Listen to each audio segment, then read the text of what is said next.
Hey everybody, it's Trace here, and I've got a sort of update. It's weird. So years and years ago, about 4 or 5 years ago now, I made a video called HSN and You, talking about how HSN, the disability that I have, affected my body and how it all worked and everything like that. And recently I realized two things. A, the video quality is terrible. That hasn't changed. But the audio quality was atrocious and it was hard to follow and understand simply because of that in some ways. Also because I like switching tact all the time. So I thought I'd do an updated video using my headphone mic. Sorry, let's just get that wire. And talk about it again. So, hello. My name's Theo Hansen. I have a disability called HSN, which stands for Hereditary Sensory Neuropathy. And I sort of had the symptoms of a type 4 variant, although I'm not exactly sure whether that's correct or not, because it's a bit weird how that all operates. But basically, what this means is I have a general insensitivity to pain, or indeed feeling in general, which means when I was born, I couldn't feel pain, hot, cold, touch, pressure, whatever, it doesn't matter what, couldn't feel it. What's interesting about this, though, is that I can learn over time, much like a child would learn how to spell, write, do math, whatever, I could learn how to feel.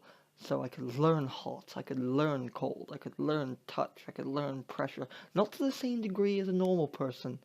And obviously because I started out with not feeling them and then having to learn, other aspects of my life differed because I was focusing on learning particular things. So socially, a lot of my early years, I didn't quite know how to fit in social circles. I didn't quite understand social norms because when everybody else was figuring that stuff out as kids, I was too busy figuring out what is this and how does it feel and how does it work and how does my body move. So we'll start off with the basics about HSN.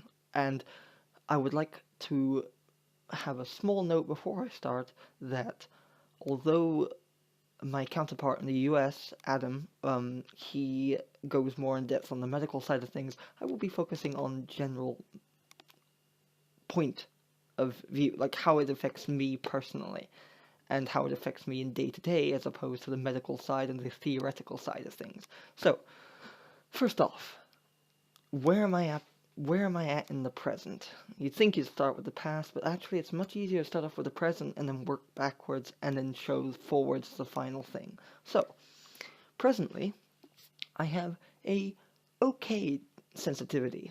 I can feel most general things. There's decent sensitivity in the hands and feet, where I've trained the most, and there's patchy sensitivity all around the rest of the body where you don't necessarily train to feel. So, around here, it's a bit weird. Back of the neck, also weird.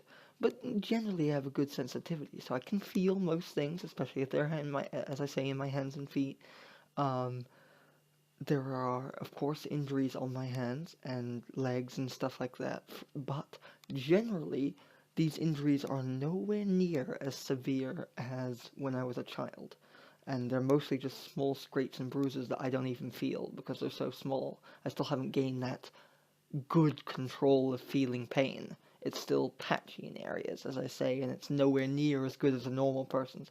But generally I get by, and small injuries are what we consider to be a good day nowadays. Injuries that don't bring me to the hospital every day are what we consider good, and we're at that stage.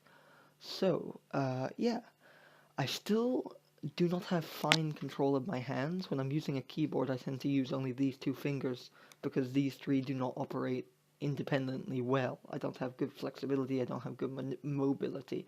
It's easy to do something like this, but it's hard to do fine control. And so piano will never be my thing, unfortunately, and neither will any musical instrument, because I can't do control. Because I cannot feel how it's meant to move and operate. Also, um, subconscious things I still can't do. Blinking, I can't. Swallowing, I have to manually. Blinking I have to manually do. Swallowing I have to manually do. There's no reflex test that you can do on me. I have no reflexes. Everything is manual. Everything is something I'm telling it to do. There's nothing I can really do subconsciously apart from breathe. And it would really suck if I had to breathe manually. Thankfully, got that one down. Probably because you get so much practice. Blinking, not so much. Um, so you're probably wondering at this point, well, what does, apart from generally injuring yourself, what really happens when you can't feel? So now I'll start working backwards a bit. When I was a kid, I managed to scratch out my eyes, so I have a partial blindness in one eye now because I scratched it out as a kid. I cut off the tip of my tongue because I bit down too hard. I used to go in gashed knees, gashed elbows,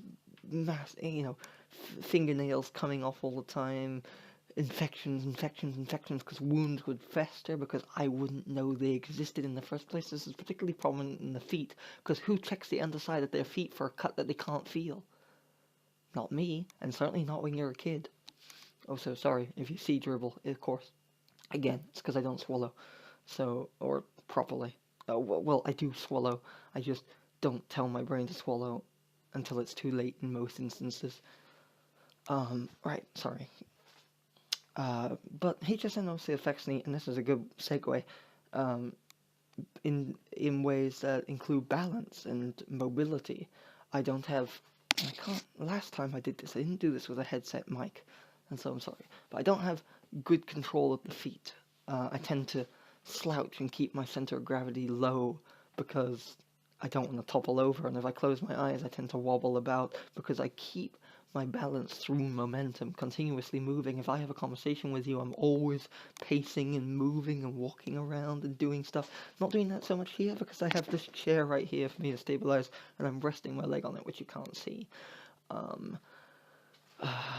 but yeah, so yeah, HSN affects you in that way. It's sort of interesting, and I kind of want to keep this video shorter than I did the last one. The last one was a 20-minute video, and if you really want more in-depth information, go watch that. But I'm just doing an updated, smaller video to condense it all so it's more useful, and I'll try and cover as much as I can. So let's just go head to toe, and that should cover everything, and then I can talk about what I want to learn in the future, and then we'll cap off the video with like an epilogue. So head to toe, can't feel, sort of good feeling, still obviously stuff doesn't work too well, neck, really poor sensitivity, body, not so good sensitivity until you get to the hands, like shoulders and stuff like that. I'll brush my shoulder against something and have no idea I've done it. I'll hit people in the street and only apologize when they're going like, why did you brush up against me? Waist, back is particularly bad. I can't feel my back too bad, so injuries there. There's a large amount of stress in my body, on my back. I have the back of an 80-year-old, I like to joke, because I don't tend to keep good posture because I can't feel the amount of strain I'm putting on my body. Chest has pretty good sensitivity. Pretty good. Not great, but on the level of hands and feet. Around here, private parts, embarrassing topic. Good sensitivity there. You can glean from that what you will. I'm not going to go too in depth because that's a bit risque. Legs, pretty good sensitivity. Lower legs I can't show, and feet, again, as we discussed previously, great, good sensitivity, not great. Right, so that cuts off the whole body and how it affects me. And we've discussed mobility, and we've discussed how it affects me with, in regards to automatic things that most humans have that I don't. But for the most part, I'd like to cap off this epilogue by saying, at this point, I'm pretty normal. I can get by day to day. My eyes don't really affect, my eyesight problems don't affect me too much. The drooling doesn't affect me too much because I can usually keep a handle on it when I'm doing something important. Sometimes I'll just have to be reminded, hey, yo, you're drooling, or hey, yo, you have shit in your face. People seem to think that telling me that I have something on my face is bad, and I'd like to quash that assumption. It's not.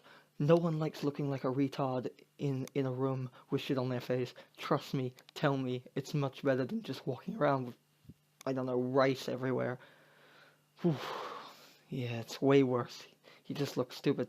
And trust me, no one likes that. So, as embarrassing it is for me to have stuff on my face, it's more embarrassing if no one tells me. So, please do. Right, carrying on. Yeah, life's normal for me at this point. I'm pretty good.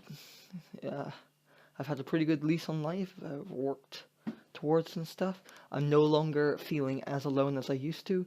It was once estimated to me years and years ago when I was a kid that I was one of 80 in the world, and the statistics haven't risen that high.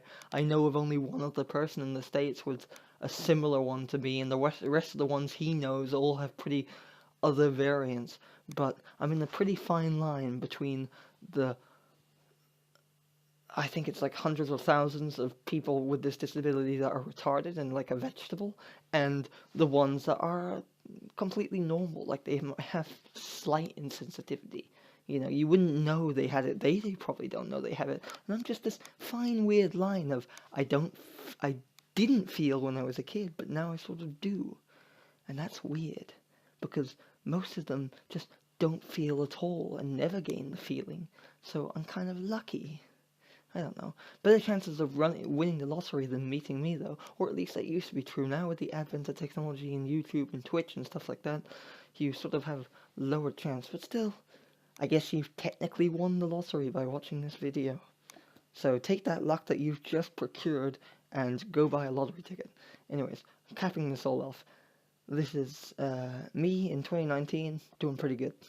Thank you for watching. That should be the end. God, I'm not getting any better at doing this as I get older.